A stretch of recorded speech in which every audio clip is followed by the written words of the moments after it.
any risk-based decision comes with what we call these 4 propositions of risk. Okay. And you really you can't really make a decision without somehow confronting these 4 propositions. Your desires, proposition there is what would you like? Opportunity, what's available? Power, can you make it happen? And expectations, what might result? So no matter who you are, when you're faced with a decision, you kind of automatically blow through those things. There's something that happens to us where we can become blind to things about ourselves, or we overlook our proneness to sin, or our proneness to self-indulgence. And we can gradually fall into these traps where we make some very bad decisions.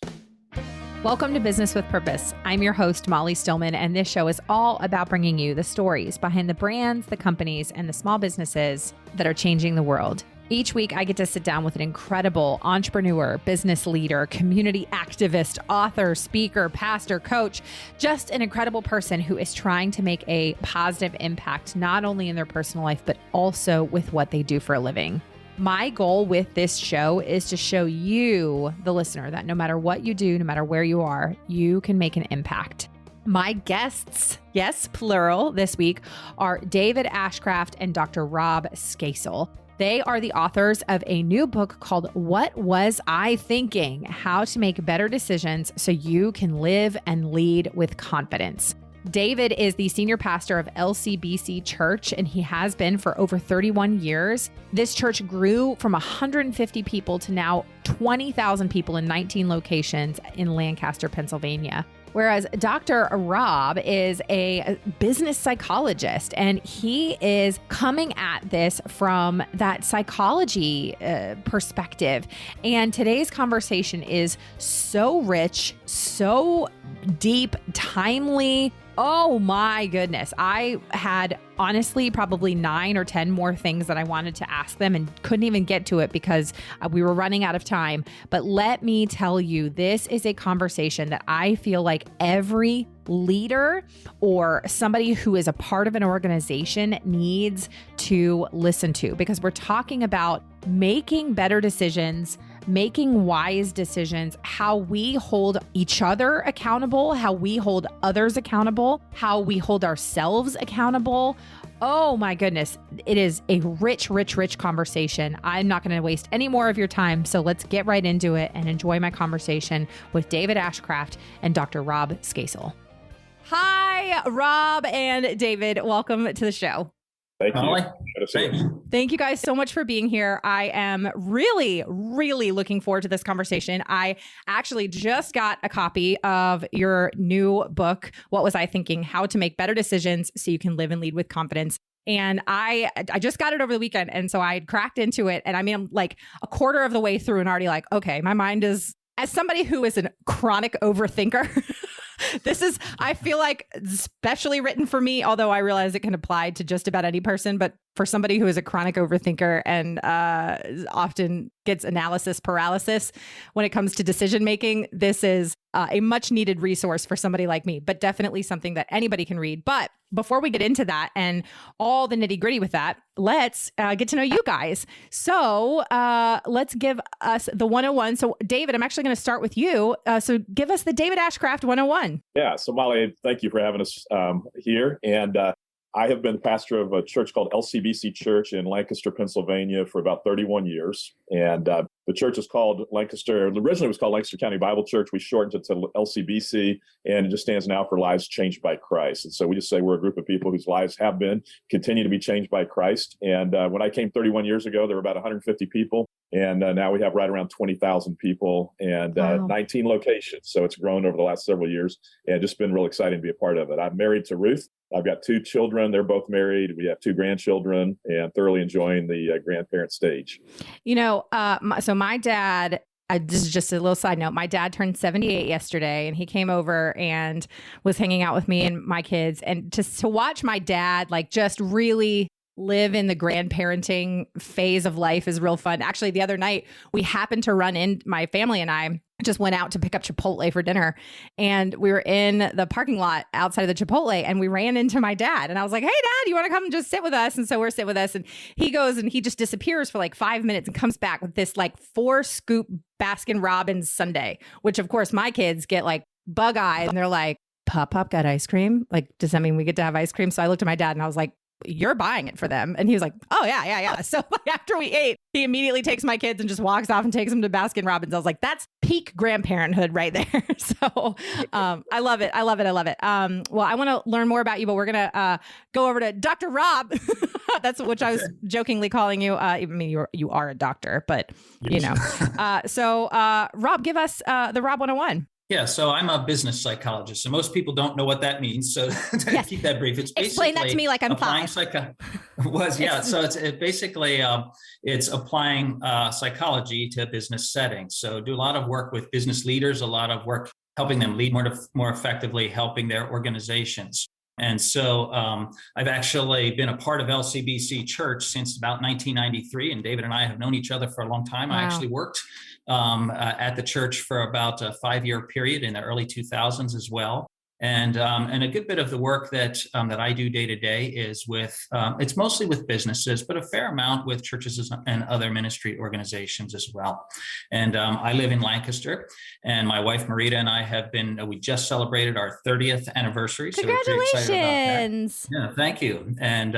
And we have 3 kids and 2 grandchildren and 1 in the oven. So we're loving that stage of life too. I think that is absolutely fantastic. My husband and I just celebrated 10 years. So we're a third of the way there to where you are. All right, congratulations. Thank you. My husband and I last week were just talking about like marriage advice we got before we got married. And it was funny. He told me the story that I'd never heard before, that before we got married, it was like a couple weeks before the wedding, he'd asked a friend of his who just celebrated 60 years of marriage.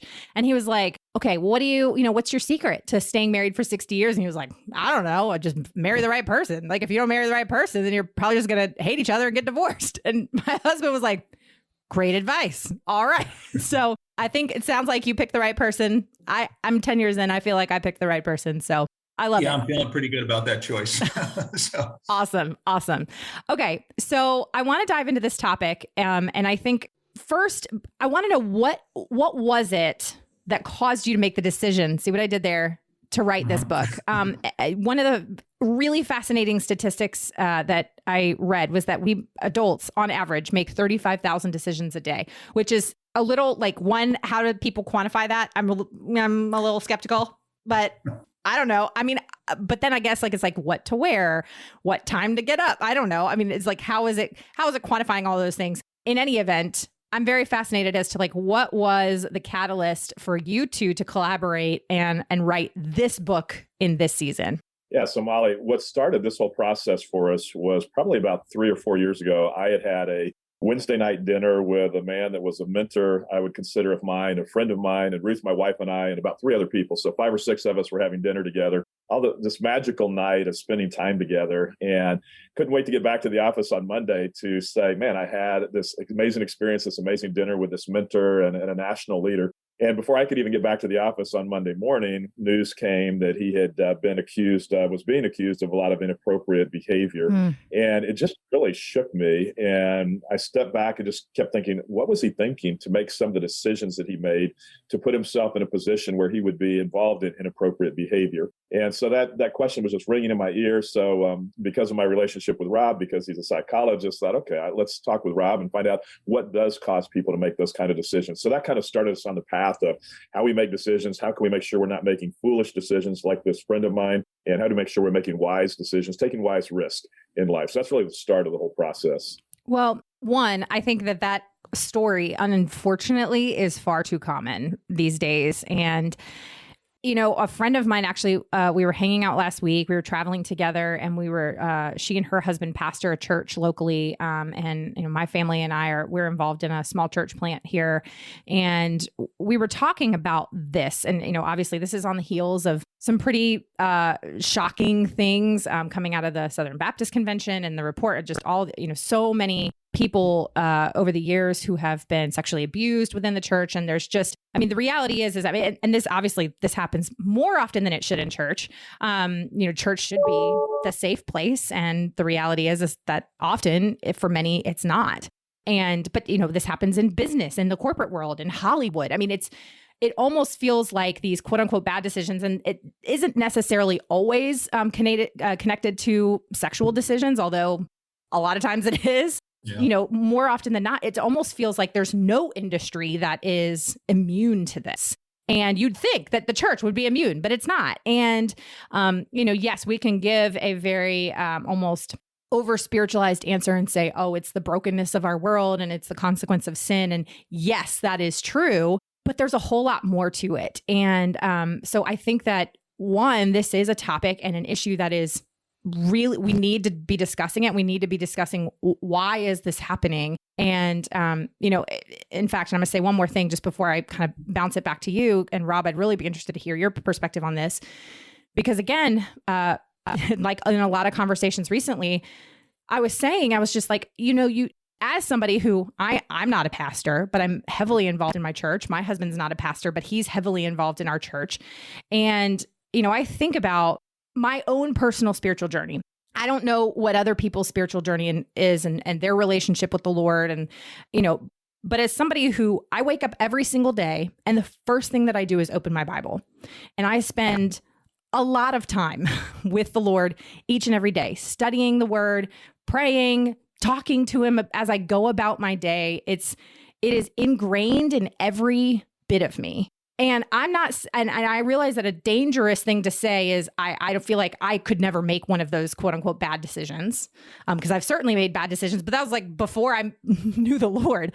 So I think about like in my relationship with, if I come to a crossroads where I'm like, I see a choice and I could go this way and suddenly I could end up there, or I could go this way and just continue to follow what the Lord's telling me to do and end up somewhere else. I'm going to go with what the Lord's telling me to do. Yet I realize that that's not everybody's story. And so that's a very like long-winded and probably all over the place setup for why is it that this is happening so much, especially with pastors who are supposedly, or other church leaders who are supposedly each and every day spending time with the Lord. Like what's going on? What's going on?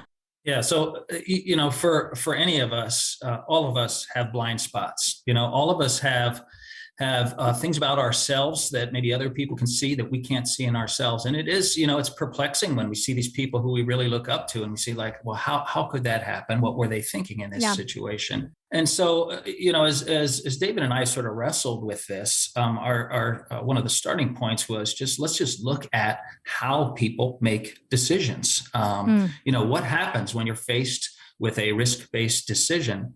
And we realized that, for virtually any decision for any person, whether you're a believer or not, any risk-based decision comes with what we call these 4 propositions of risk. Okay. And you really you can't really make a decision without somehow confronting these 4 propositions. Your desires, proposition there is what would you like? Opportunity, what's available? Power, can you make it happen? And expectations, what might result? So no matter who you are, when you're faced with a decision, you kind of automatically blow through those things. There's something that happens to us where we can become blind to things about ourselves, or we overlook our proneness to sin, or our proneness to self-indulgence. And we can gradually fall into these traps where we make some very bad decisions. Wow. I've never remotely thought about like the things that go into decision making and how often it kind of like you said, it's done almost instantaneously, but maybe with some of those bigger decisions, or somebody like me who's a chronic overthinker and overanalyzes those decisions, the little pieces. What were some of the things as you guys were beginning to break down this process? What were some of the things that maybe were surprising to you as you were kind of, again, figuring out what is it that goes into making a decision, whether it's a small decision or a large decision, but especially those risk-based decisions? And kind of secondary question is, how do you then identify like what determines a risk-based decision? Well, risk-based decision is really any decision where there's some reasonable likelihood of injury or loss. Okay, so there are lots of decisions we make during the course of a day where there's some risk associated with it. And some decisions, we make almost automatically. They happen very fast and we don't think about it. But other decisions, it develops over time. And so typically the kinds of decisions where people are doing these, I would say, falling into these situations where they're exercising really poor judgment, sexually abusing someone, for example, or drifting into an affair, that usually doesn't happen overnight. And they've allowed themselves really to misuse their power or get a skewed perception of themselves in the play. In terms of what surprised us as we looked at this, I don't know, David, would you speak to anything in particular you would think was our big surprise in this? Yeah, surprising is interesting. And Molly, just to reiterate a little bit of what Rob was saying, what's hard on the decisions is things that are real small tend to, over time, become real big. And so we tend to think on the small part of the small decisions, well, it's so small, I don't know that I even need to bother talking to God about this one, or we just instinctively react. I've got a friend whose name is Craig. He talks about in his life, he's got to make the decision every day to get out of bed instantly when the alarm goes off and then make his bed right away. And he said what he's found is if he doesn't get up and make his bed, that he finds himself being less disciplined throughout the day. And kind of look and go, well, that's such an insignificant decision to make your bed. And yet he's saying, if I don't do that, then it's going to make me slack the rest of the day. And so, and even as you talk about moral failures, it doesn't, like Rob said, it doesn't happen overnight. It happens gradually, and it starts with very small decisions. And I'm sure the small decision initially was one that I'm not going to have to go through a model of how do I make this decision if I'm going to talk to this woman or not, and so it just starts small. So I think from a surprise standpoint, I don't know if it's surprise as much as we look at a lot of decisions, and I think we're talking specifically to leaders, Molly, and Christian leaders, there's a sense of what we see oftentimes in leaders in the church, a sense of entitlement, where I'm working hard for God, I'm putting in lots of time, I may not be receiving the financial monetary rewards of working so hard, so therefore I'm entitled to fudge in other areas. And maybe it's fudge in my expense report, maybe it's fudge in my relationships with other people. But one of the things we do notice is that sense of entitlement in the Christian world and Christian leader world that I think leads to some real bad decisions where we start playing outside of the lines of what's proper. But we feel like I'm working hard for God and I'm doing all this for Jesus and I'm sacrificing. So therefore, I'm due this opportunity to do something that wouldn't be right otherwise. But because of how much I work for God, I'm entitled to it. Entitlement is for sure oh man, I've never really thought of it in those terms, but yes, like I deserve this. And we see that in so many ways. And it's funny. There's another church leader that I know who, she always talks about the fact that she hates the word deserve. Like we don't deserve anything, but that's a really, it's a very, almost overused thought or idea. But what you guys were saying reminds me, and I think this is like almost the perfect analogy for this. And I don't know if I've told this story on the podcast or not. So if you're listening and you're like, you've said this before, forgive me. But it reminds me of this story that I read. This is a true story. You can look it up, you can Google it. Back in like 2001, there was this, he was a construction worker. He was like in his early 30s and he was a construction worker. He lived in Harlem in New York City. And he brought home to his Harlem apartment an 8-week-old tiger cub. And somehow he had gotten this tiger cub and he was like, look at this cute little tiger cub. And so he brings this tiger cub home to his Harlem apartment. And 8 weeks old, and he starts feeding and he starts caring for this little tiger cub, this very adorable, fuzzy, little tiger cub. Well, what happens when you feed a tiger? They get bigger. And eventually that 8-week-old precious little tiger cub turns into a 425-pound Bengal tiger. And obviously, eventually a 425-pound Bengal tiger was alerting the neighbors. The neighbors were hearing this 425-pound Bengal tiger. And so police were called. Police show up to the apartment, and what is greeting them but a roaring 425-pound Bengal tiger. And eventually they had to, shoot it with a tranquilizer dart and get it out of the apartment and all this stuff. But it's like, it's the perfect analogy for those little choices that lead up to big consequences, and how this seemingly innocent, oh, look at this precious little 8-week-old tiger cub eventually turns into a very deadly, like half-ton animal, and so it's like, but just little by little. And I think about like my own animals that I have. It's like, a baby chick on our farm is hatched, and then suddenly, 6 weeks later, it's like a full-size chicken, and it happens so gradually. And it's not like I can see the growth, but it just happens before your eyes. And so it's like that with those micro decisions that in the moment seem this isn't a big deal. I'm going to DM this person that is not my spouse and have a conversation with them. And very soon, all of a sudden, you're sharing intimate details about your life with this person that is not your spouse. And then all of a sudden it's like, well, we should just meet up for coffee. We're friends. And then it escalates from there. But yeah, I really feel like the Bengal tiger is like the analogy that is the most visually representative of what you're talking about.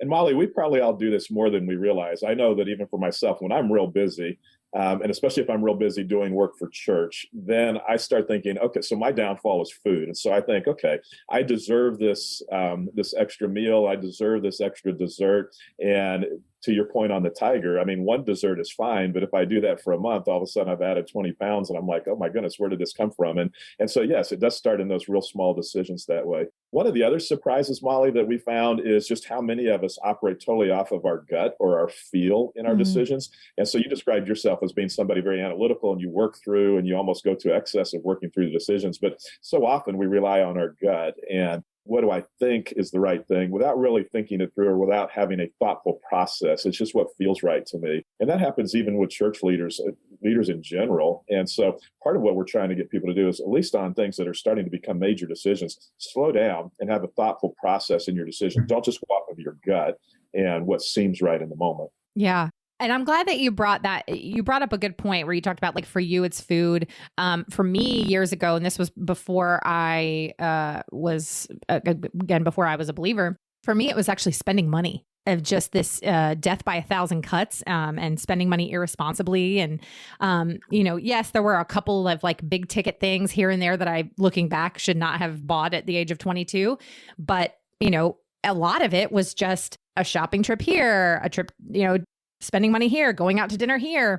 And then all of a sudden I find myself, a year out of college and I'm $36,000 in consumer credit card debt. And I only make $30,000 a year as a high school teacher. And so I find myself way in over my head, and I just go, wait, how did I get here? How did this happen? And I think, it can happen, in other ways too, like where we see a lot of, famous people who find themselves, in financial trouble, or people who have been caught like laundering or embezzling money, things like that. And it's just like a little bit here, a little bit there. And I realize this is like a very, I'm prefacing this with, I don't watch the show, but my husband is a big fan of the show Ozark. I can't do it because it's real, real dark. It's not for me, but I like to have my husband explain episodes of the show like I know what's going on. So I'll be like, tell me what happened tonight. And then he'll explain it to me as though I know who these characters are. But one of the things, again, with them, it's like, it's this family, the Birds, that, they get into money and drugs and the cartel, and there's all this stuff. Again, it's too dark for me. However, it kind of starts with like one little micro decision, and all of a sudden they get away with it. And it's, and then it's like, oh, let's make a bigger decision. Let's make a bigger decision by the end of the series. Like, it's just, there's no good people. There's no redeeming characters left. Everybody's evil and they're all bad. And so, yes, we see this in sexual sin. We see this in, gluttony. We see this in financial decisions. That can be a variety of things. So my question is if this is something that somebody feels like they're struggling with, when it comes to, maybe they're too often following their gut. Maybe they're too often finding themselves making these micro decisions that add up to macro mistakes. What is your recommendation for somebody who's just really feeling like they struggle with this and they don't know where to begin to make better decisions, or to hold themselves accountable, or whatever it might be? Yeah, that's a great question. And so really the first thing is to actively invite God into the process. I know that sounds like this painfully obvious thing, but part of it is when we're struggling with something, we have to go right there to God and ask him to show us things in ourselves that we need to see, and also to bring other people into our lives that will help us through these things. And so when we talk about even just some strategies or tactics for helping make wise decisions, a lot of what we talk about is transparency with others, inviting people to help really give a critique of the way you're thinking through things, and to create really to create exposure for us in the areas that we struggle with. And obviously, these need to be people that you trust. They need to be people that are godly. But too often we just try to go it alone. And so much of what leads to these damaging decisions is a combination of self-deception, again, not having an accurate view of ourselves, and self-indulgence, which is just not managing the whims and the passions and the impulses that we have in life. And given that limited insight that we all have these blind spots, and we all have these temptations, you really have to work to build your self-awareness, to put some boundaries for yourself in place, but even more importantly, invite other people to help you with that. What about you, David? Anything you would add to that? Well, I would say what's interesting in the conversation, Molly, is part of what we say in the book is cautioning against making those negative mistakes. But there's also a flip side of that, of becoming so cautious that you don't make any decisions and safeguard yourself. Yeah. And so there's this side of it that we've got to take risk if we're going to move forward. And if we find ourselves paralyzed because we can't make decisions, then all of a sudden we flounder and we end up just in mediocrity. And so part of the book is also saying, how do we challenge ourselves to go ahead and take risks? And that's where that thoughtful process of thinking through a decision so that it's not just my gut, but it's really something thoughtful where I can be pretty confident that, yes, this is a good decision. It's worth taking the risk to move forward. And I'm not going to harm myself in the process. But we tend to want to be adverse to risk. And I know for myself, I'm that way. As I was a kid, I wasn't the one that was always accepting the dares that people would throw my way. I would never accept a dare. Why would I? Why would I harm myself just because you want to dare me? Or why would I want to jump out of an airplane just because that's what people do? And so I didn't do that. And so I have to be challenged to say, okay, I need, similar to what you described yourself, I need to know that this is the right decision to make. And so how can I do that? If it's just my gut, then I'm going to tend to be more adverse to that risk. But if there's a thoughtful process, I'm more likely to take it and step out. Part of what we encourage readers to do is to use others to help them see opportunities and to encourage them and to challenge them and to move forward and to take wise risks as well. But involving others is just a critical piece of this. Those are all such good points. And yeah, I'm definitely the one who tends to struggle with the overthinking and the analysis paralysis and that I don't make any decisions. However, this is something that I have very consciously worked on in the last few years and have made very big progress. And I think part of it stems from my my BC life, my before Christ life, where I made really poor decisions. And so my AC life, my after Christ life is more I don't want to make those decisions again. So then I just paralyze myself in this moment of like, I just then can't make any decisions. Where, like I said, I've worked on that. But a lot of it has stemmed from surrounding myself with, the right people and the right, there's that whole idea that you are the sum or the average of the 5 people that you surround yourself with. And so making sure that I'm surrounding myself with, iron sharpening iron, people who are able to sharpen me and encourage me. And I've definitely found that. Yeah, now, interestingly, a lot of pastors and a lot of business leaders, they're at the top of their organization. And what I hear from a lot of these people is it's lonely at the top. And I don't really have anyone that I can talk to. And so there's a hesitancy when you're sort of in that top role in an organization to make yourself vulnerable to the people around you. So there is a greater tendency to get isolated, and that in itself can make us more vulnerable to these bad choices. And another thing I'd add to that is that as you grow in stature, as you become more successful, whether it's in ministry, whether it's in business, your view of yourself tends to change. And it goes back to what we were talking about with entitlement. When you sort of build this track record of things going out, of working out well and being successful, you can fall into this trap where you start seeing yourself as kind of special. Okay. Yeah. And that in that way, that success that we have, which, oftentimes God ordains that success. But we have a tendency as humans to twist that into something where we start seeing ourselves as being special, as the rules not applying to us. And you add isolation to that, and it can really be a problematic mix. Yeah, and Molly, I would say that isolation, to me, is a good sign that you're starting to wander into an area that is going to be problematic. Because when I start doing things, Rob used the word exposure earlier, when I don't want to be exposed, when I don't want to know, I don't want anybody else to know what my thoughts are, or I just want to be completely left alone, then to me, that's a warning sign. There are, if not red lights, for sure, orange lights going off saying, be careful as you isolate yourself, because that's when you get yourself into trouble. And it's how do we bring things into the light as opposed to the dark? And if I want to be in the dark, then I'm probably starting to go down a road I shouldn't be going down. I'm going to take a quick break from my chat with Rob and David to thank our partner of the show, and that is Mama Suds. Y'all know I'm a big Mama Suds fan. I have been using their products personally in my home for years now. I've had the head mama, Michelle Smith, on the show. She is a past guest. She's incredible. And let me tell you, Mama Suds makes effective, safe products that help you clean your house. I mean, everything from their Castile soap, which can be used in so many different ways, their stain stick, which I'm a huge fan of. I've shared some testimonials on here before about how they have gotten out so many stains that I thought were going to absolutely be stuck in my kids' clothes.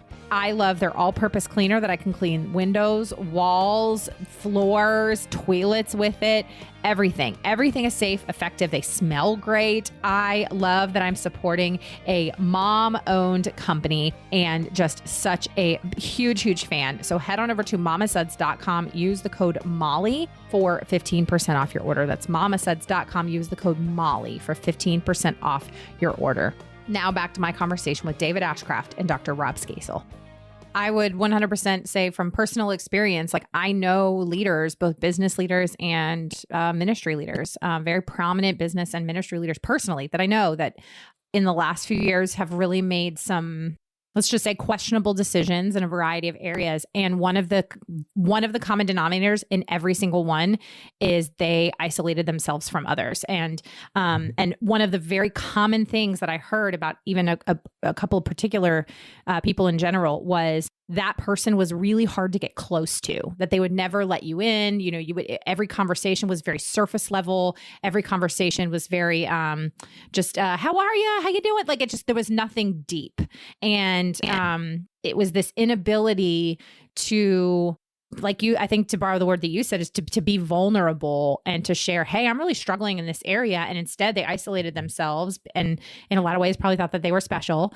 And it escalated from there. David, I'm curious for you as somebody who has pastored a church that's gone from 150 people to 20,000, you know, what things have you put in place for yourself so that one, you don't isolate yourself, two, that you hold yourself accountable? I just would be really curious to hear, because I feel like more often than not, and maybe that this is actually inaccurate because the media makes it sound like it's worse than it is. But, you know, I would just be curious, what is it that you've done in your own life and pastoring such a large church that you've, you know, kind of placed a bit of protection around yourself? And I mean, I'm not saying that you're perfect, or I don't know you well enough to know that, but you know, what have you done to safeguard yourself? And Molly, I would just say, I think it's harder today than ever to be vulnerable. And like you said, you kind of gave the example of somebody just giving surface answers to how am I doing?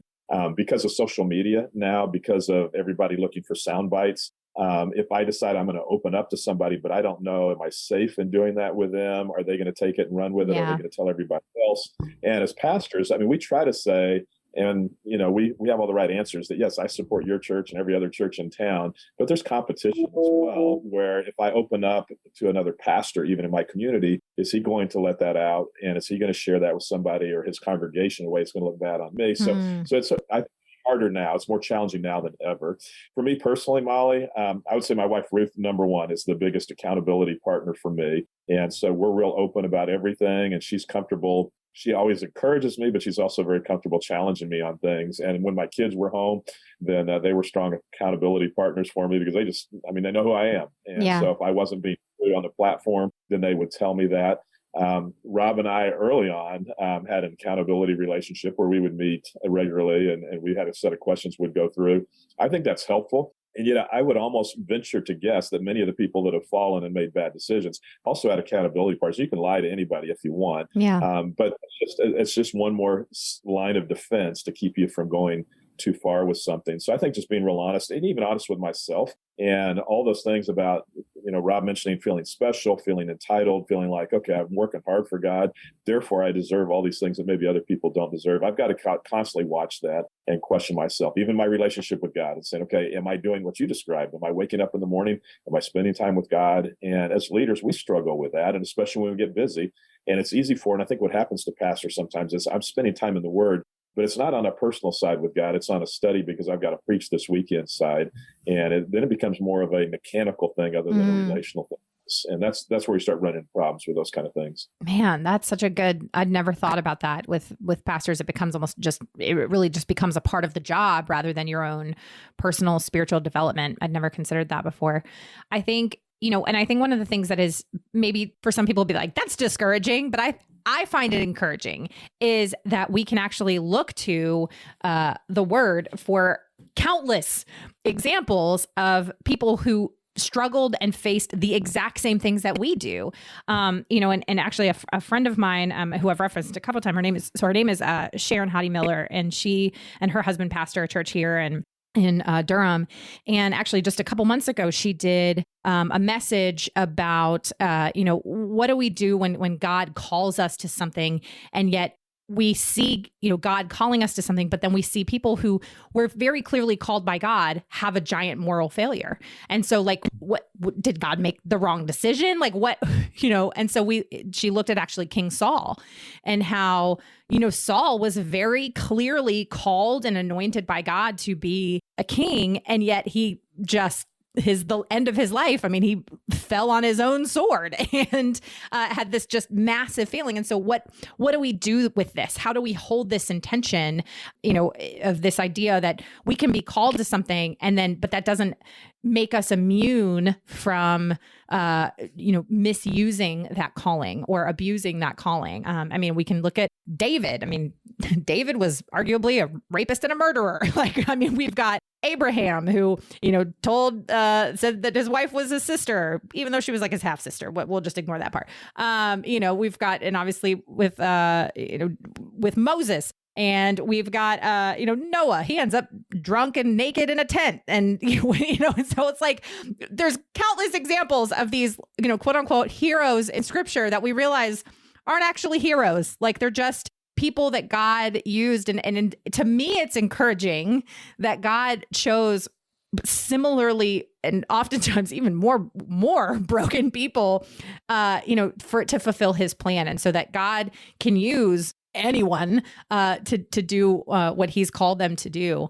Rob, I would be curious just in your work as a business psychologist and working and knowing David and just other business leaders, what are some of the things that you've seen successful leaders or leaders who have been successful at this? What have they put into place in their own lives? Mm-hmm. Yeah, that's a great question. And I think even when you gave those examples from scripture, I think that's a real reminder to all of us, to everyone, that, we've never arrived. We're not going to arrive. As we grow as believers, there are going to be ups and downs, and there are vulnerabilities we face. And the minute we start thinking that we've got it whipped and that God's super pleased with the awesome person we've grown into, that's maybe when we're at our most vulnerable.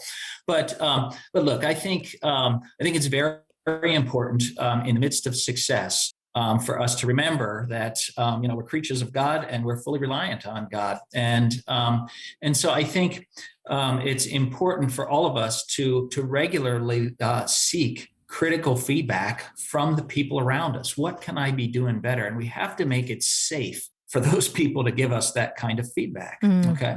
I think it's also helpful even for us to actively look for ways to make ourselves accountable to others. Okay. So if you have a board of elders, oftentimes a successful pastor, the board of elders will be like, hey, hands off, everything's going well. We don't want to mess anything up. We're not going to hold this person to account. And so I think a good practice for leaders is, how can I invite some degree of accountability here? How can I open a window so people can see what I'm doing and speak into my life? I'll give you a very simple example of this.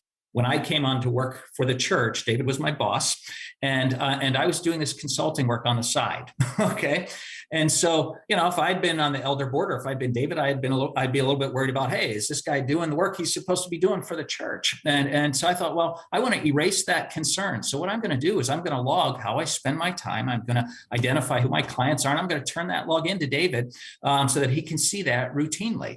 And so my goal there, he never asked for that, but my goal was, I want to demonstrate trustworthiness in this area. So I want to look for ways to create some accountability and transparency. And I think that's a helpful thing for leaders of all stripes to do, to guard against those kinds of pitfalls. I love that perspective. And I'm curious because, I think this actually, while you were talking, it just made me think, Okay, so we know that, and we invite people in to help keep us accountable. We ask, hard questions. We ask for feedback. On the flip side, if you are the person that maybe has a friend or somebody in your life that you see making decisions that maybe are those small 8-week-old tiger cub decisions, how do you speak into that person's life in a loving way? Because I think one of the most difficult things, now it depends on the person. My husband is an Enneagram 8. And so that guy my husband, love him. He's the best. 0 filter, unafraid to have hard conversations. He honestly is like the greatest person for me to have in my life, because like he will be unafraid to give feedback or anything. And even our pastor always talks about how like, he's like, I'm really glad I have a John Stillman in my life, because my husband's not afraid to like be unfiltered and say what's on his mind. Meanwhile, I'm over here as an Enneagram 2. And so my Enneagram 2-ness is like, I don't want to hurt anybody's feelings. I want people to like me, and I just want to be helpful. But I know that this is something that I need to work on, and that is speaking the truth in love.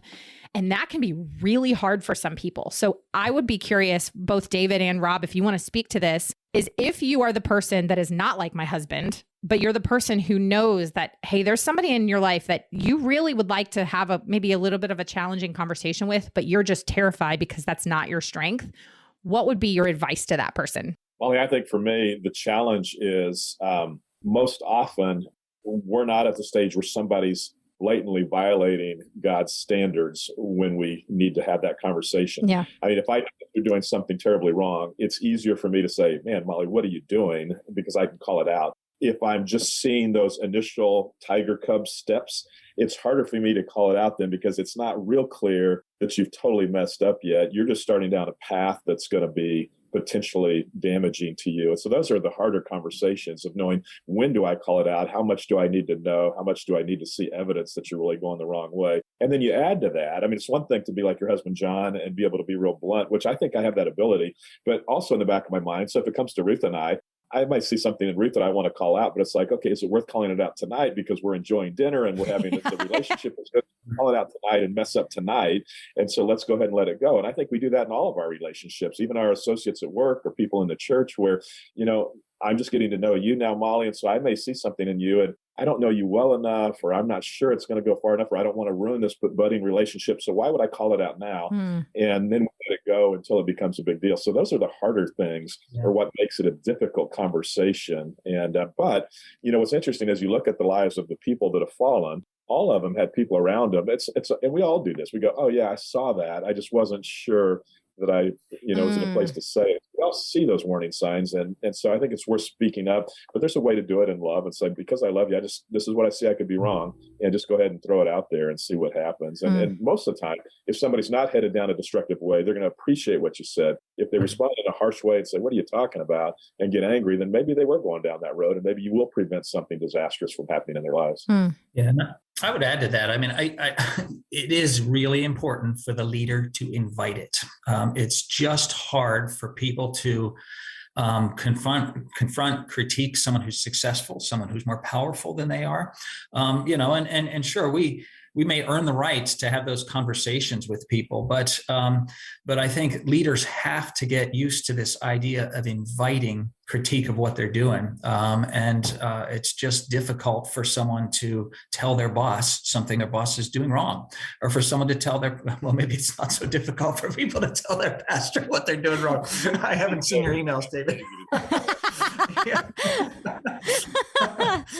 But so I think for the other person, it's earning the right and being a trustworthy, caring individual to them and having the courage to say those things. But really, it just stresses the importance. Leaders have to recognize our own vulnerabilities and actively invite that from others.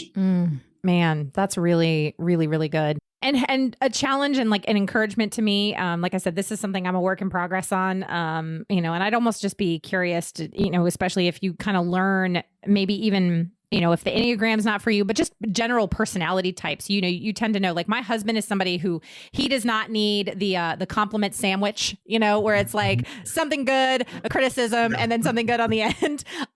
He just wants the criticism, like to cut to the chase. Don't give him the fluff. Meanwhile, I already know that I'm the person, and I've said to my husband, I'm like, if you have a criticism for me, you need to sandwich it with all of the great things about me. Like I'm nearly 40, and so I know this about myself at this point in my life is because if all I hear is the criticism, then I'm just going to obsess over it, and I'm going to be like and then I spiral into like, I'm a terrible person, and why am I doing this, and I should just quit, and it's over.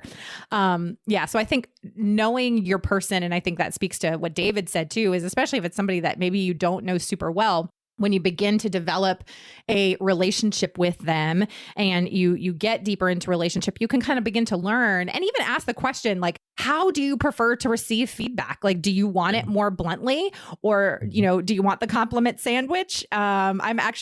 I'm writing my first book, which is really exciting. And this is actually a conversation I had with my editor before, I had even accepted an offer from this publisher, was when we were having like an interest, a call, is she said, how would you want to work with an editor? Do you want feedback along the way? And I was like, oh yes, I definitely want feedback along the way, but I also really need to know how great I am. Like I really need, I'd be curious, Rob, like as a business psychologist, how do you kind of take people's personalities into like factoring that into this? Yeah. And that's great. And that question, how can I say things that you'll be able to hear them, or how can I be most useful to you? It helps guide me in how to address critical feedback I may have for people. But you brought up a great point. I mean, if it's all critical feedback, your relationship's not going to go to a very good place. Yeah. And so really most of the, I would say most of what we want to have in relationships with others is it needs to be positive. It needs to be affirming. It needs to be genuine. Okay. And I think when we do that, then people see that we care about them. And that gives us more credibility, and it gives us the right to speak into, some of the flaws that we might see, because they know it comes from a caring place, because most of what they hear from us is, why we love them, what we appreciate about them, that sort of thing. Man. What about you, David? Anything as a leader, that as you've invited feedback from others, is that something that you have kind of openly discussed, or is it more just almost unspoken? Yeah, what I tell our executive team all the time is I want to hear from them, what they're feeling, what they're seeing in me. And I will also tell them, I may get mad at you when you first tell me. I may not like what you say, but tell me anyway, and I'll get over it. And we've worked together long enough, and we're close enough relationally where they've earned the right to speak in. And similar to what Rob said, they also will tell me all the positive things. And even for Ruth, my wife, she's my greatest fan. And so I trust her implicitly that she's going to tell me the good things, but she'll also tell me the bad things too. And she is just real perceptive for myself or even other people, where she goes, you need to be careful with that person. And so there are people you learn to listen to, especially different areas of your life, where when it comes to certain things, and I know Ruth, if she has any hesitation, then I back away instantly. And there are people on my team here at church where it's the same kind of thing. There are other people that I'm not going to listen to them in certain areas just because they don't understand what's going on. They don't understand the situation, the leadership. And so they can say whatever they want. I'm not going to listen to them. And so you kind of figure out who you're going to listen to and who you're not, who you trust, who you don't, and who's earned that level of trust. But oftentimes, if somebody that hasn't earned that trust says something to me, then my response is, well, you don't understand. And that could get me into trouble too, because you don't understand how hard I work. Or you don't understand the extra time Therefore, that's why I get to do the thing you're questioning. And so you just got to be careful with that constantly. And so that self-evaluation is just so important to continually be in our minds going over and over. How am I doing? Where am I at in my relationship with God, relationship with others? Such a good point about discerning what voices you're going to listen to, because the reality is that we hear lots of voices constantly, especially with social media. If I listen to the advice and criticism of every mean commenter on Instagram and Twitter, then I would have a massive identity crisis. Having the ability to know, okay, this person is allowed to speak this into me because they know me, they know my intentions, they know my heart, they know my purpose and my goal and my calling, and I mean all those kinds of things. It's just that discernment is a key piece of spiritual maturity, personal maturity, professional maturity. Just it falls into so many different categories of being what it takes to be a good leader and a good servant. And Molly, being around a lot of pastors tend to be people pleasers. Yes. And they want everybody happy with them. And so they tend to be paralyzed in making decisions because not everybody's going to like their decision. One of the things we took on early on as a church is we said, rather than try 50-50 and try to keep everybody kind of happy and nobody's happy and everybody's kind of grumbles, we said, we're going to pick a direction. If 90% of the people are greatly enthused with us, that's great. That means 10% may be greatly upset with us. We're okay with that. And so pastors tend to be people pleasers. And so that causes them then to be paralyzed. And I think that's why a lot of churches struggle, because the leadership is trying to keep everybody happy and you just can't do that. And so again, part of the purpose of the book is to say, you got to go ahead and take risk. And that is what's going to move you forward as a church, as a business, as a person. Take those risks and step out there and go. Well, as somebody who, like I said, who is involved in a church plant, that was ministering to me. So, and I'm not even the pastor. So well, it's hard when you're small because you kind of go, man, if we lose that family, we've only got 10 families in the church. And if that family leaves, then we're in trouble. Or if that's the key giver in the church, then we're in trouble. And so the leader then wants to give in to that leader and say, okay, well, if you're not happy, then we'll change it and we'll do it your way. But all of a sudden, the pastor's giving leadership over to that person. And now control the church. And so you've got to be able to step back and say, you know what, God's called me to go this direction. I'm listening to what you're saying. I don't feel like that's where God's taken us. And you've got to be willing to take the risk and say, okay, if that family walks, then we're willing to do that. And for us as a church, when we were smaller, that was challenging. Now as it's bigger, it's still challenging because, I mean, if 10% of our people are upset, then that means we've got 2,000 people that are mad and walking out the door. And so then you go, oh, we don't want to lose 2,000. And we'll hear a few criticisms and we'll get 10 or 15 emails. We'll go, oh, everybody's upset. And we're like, well, wait a minute, 15 emails out of 20,000 people. That's not yet 10%. We're doing okay. Man, I have like 9 other things that I want to talk about. This conversation is so rich and so topical or so timely and so needed. And we are running out of time. And I'm very sad because I'm just gonna have to have you guys back on because there's like I said, probably a whole other part of this conversation that I didn't even get to that I really wanted to get to.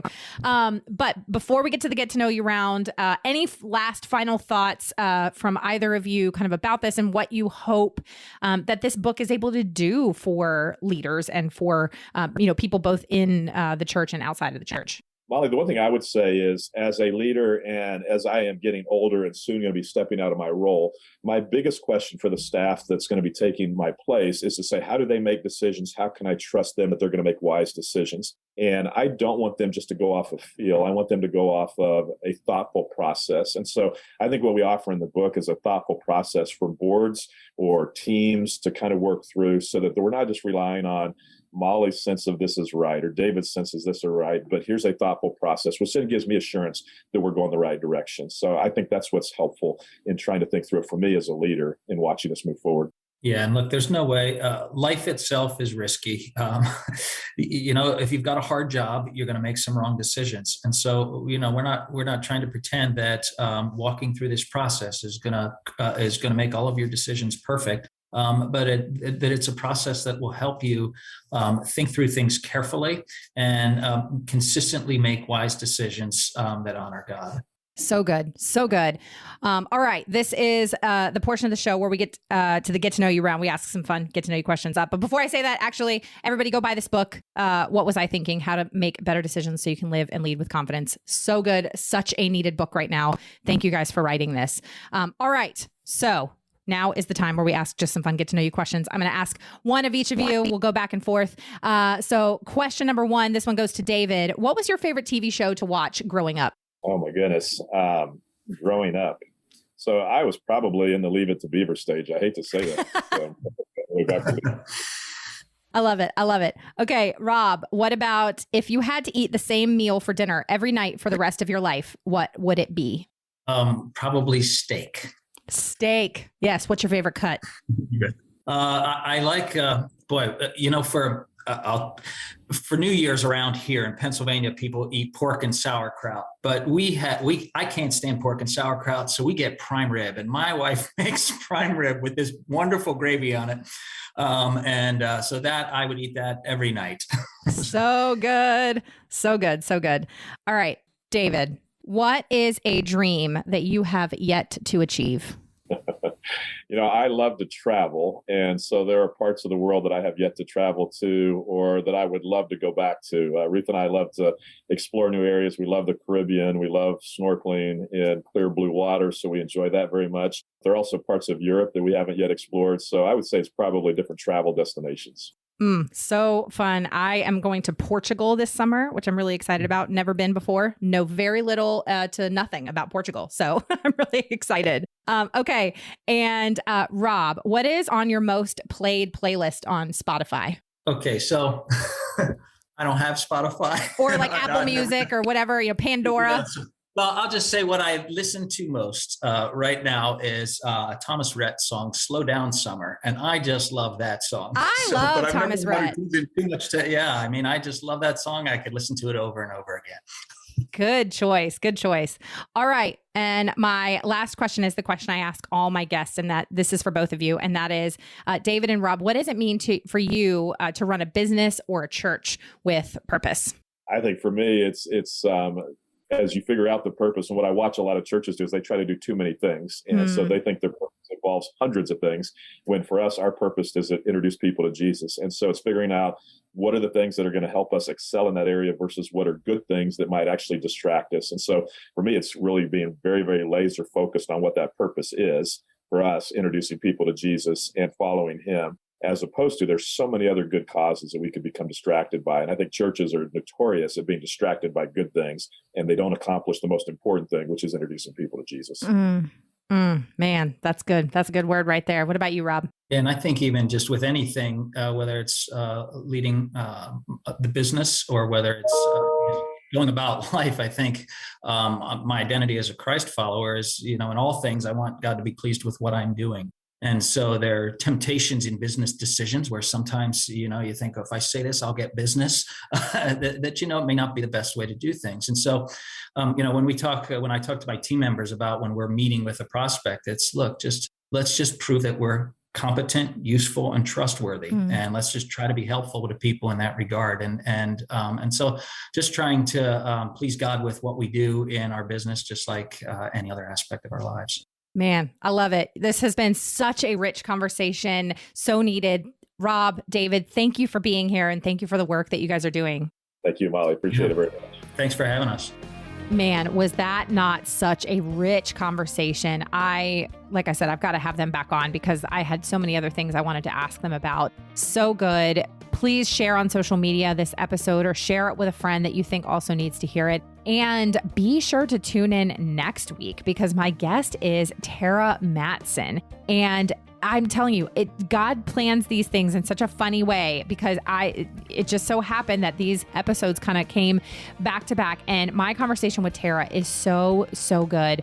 One of the things we talk about at the beginning is the idea of this integrity gap and how do we shrink the integrity gap of how we're actually living our lives and what we actually say, what we preach. And then the second half of our conversation, we talk all about, shrinking our integrity gap in our parenting and how we parent, especially our young daughters to where they should find their identity. Oh my gosh, it was so, so, so good and such a perfect kind of companion to this episode. So be sure to tune in next week.